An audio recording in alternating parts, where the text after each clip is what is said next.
As-tu déjà eu des difficultés à conclure une vente? Ou alors, est-ce que tu t'es déjà retrouvé dans une situation où tu t'es dit, tu es en train de conclure la vente, après finalement la personne achète chez ton voisin? Si c'est ton cas, reste jusqu'à la fin de cette vidéo.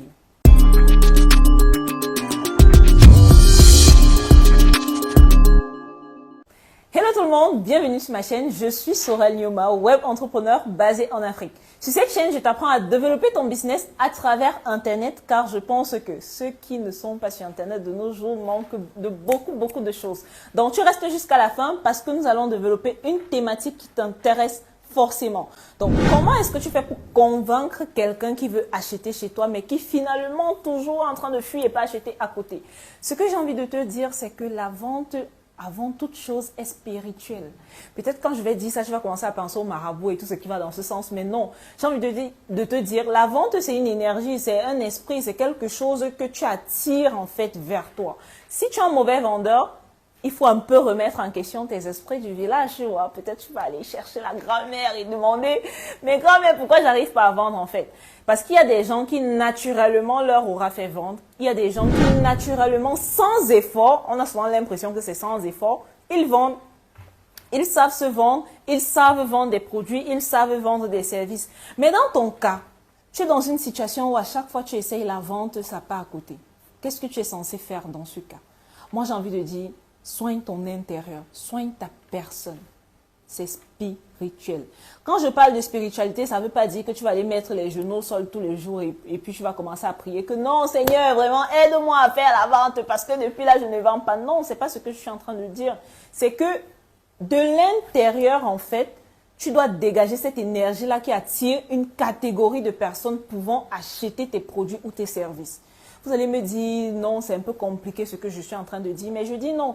Généralement, à travers la personne qu'on est, à travers la personnalité qu'on dégage, à travers le personnage qu'on s'est forgé, on attire des personnes chez nous. Je prends un exemple. Si aujourd'hui je fais les locks, si aujourd'hui je commence à fumer des choses bizarres, forcément je vais me retrouver avec des personnes qui ont des locks ou alors des personnes qui font des choses bizarres. C'est pareil pour la vente. Si aujourd'hui je ne vends pas, c'est certainement parce que d'une façon ou d'une autre, je n'attire pas ces personnes qui peuvent acheter vers moi.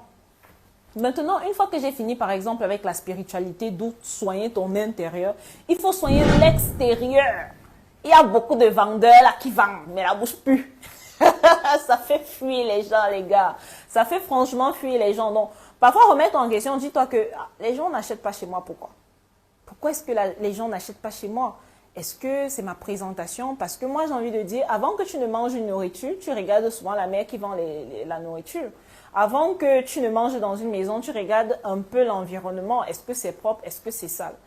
Moi, je vais prendre un simple exemple. Dans mon quartier, il y a par exemple 2 boutiques dans lesquelles, les petites boutiques de quartier, je ne sais pas si vous voyez un peu pour ceux qui sont en Afrique, on peut carrément aller acheter nos provisions, nos petites provisions de la maison là-bas.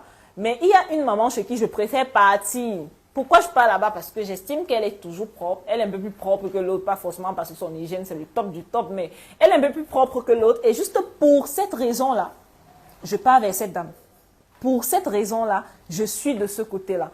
Et j'ai envie de dire, c'est aussi ce qui attire d'autres personnes. Le fait de soigner son hygiène. Quand on parle de l'hygiène, tout à l'heure, j'ai parlé par exemple de la mauvaise haleine sans problème. Si c'est que ta mauvaise haleine, c'est carrément un problème de santé, essaye de te soigner parce que ça t'éloigne beaucoup de personnes. Et là, je vais entrer dans quelque chose parce que quand on parle de vente, on parle aussi de se vendre. J'ai rencontré un commercial que j'étais en train de recruter pour le projet Njoka. Et il est venu me voir, on a fini d'échanger, il me parlait de ses prétentions salariales et tout ce qui allait dans ce sens-là.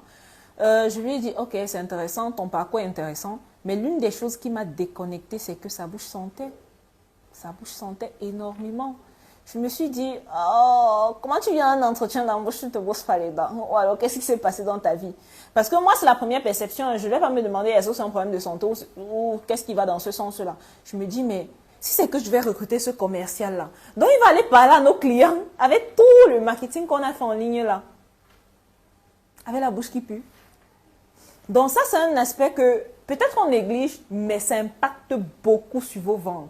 La présentation intérieure, c'est-à-dire travailler sur sa spiritualité.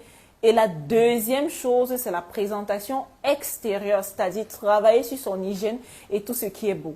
Quand on va arriver dans un supermarché, la façon dont la dame de la boutique 1 est habillée et la façon dont la dame de la boutique 2 est habillée, elles vont simultanément ou alors différemment attirer un certain type de personnes qui entrent dans le grand supermarché.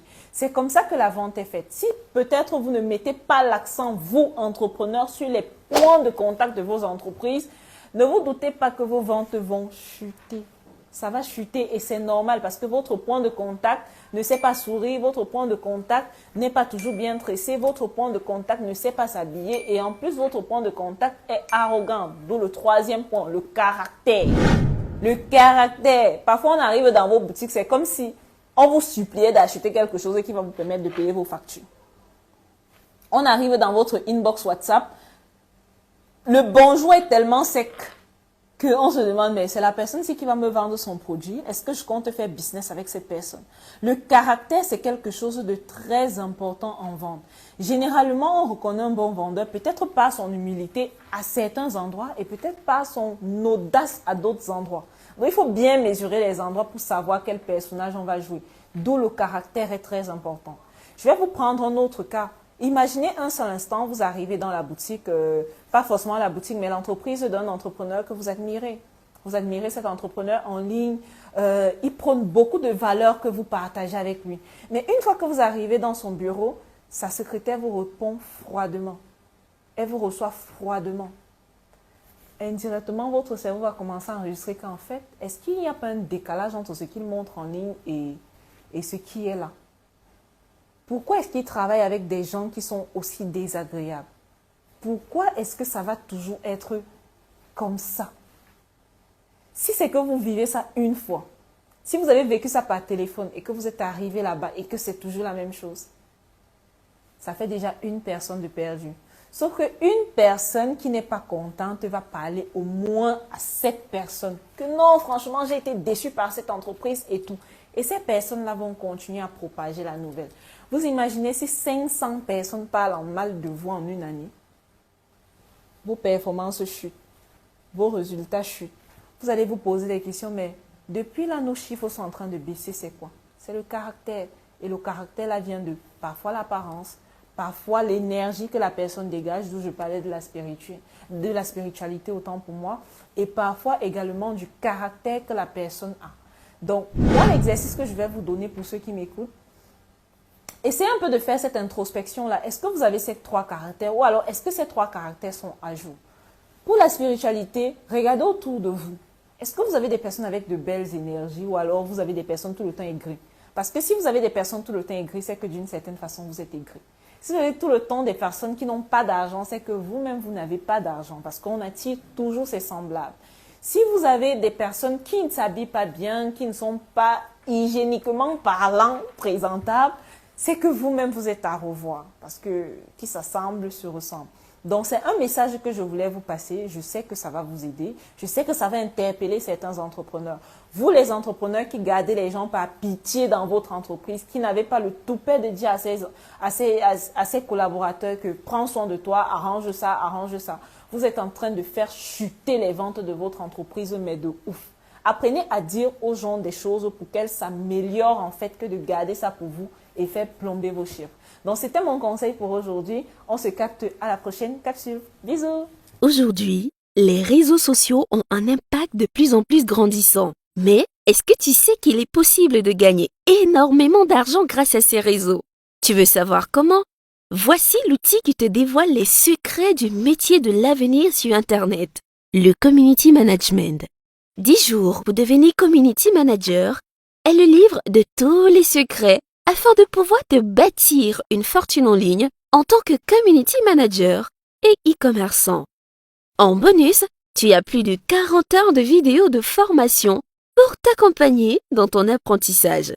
Tu peux obtenir ce livre à 15 000 francs pour la version physique et 10 000 francs pour la version numérique. Pour en bénéficier, clique simplement sur le lien qui accompagne la description de cette vidéo.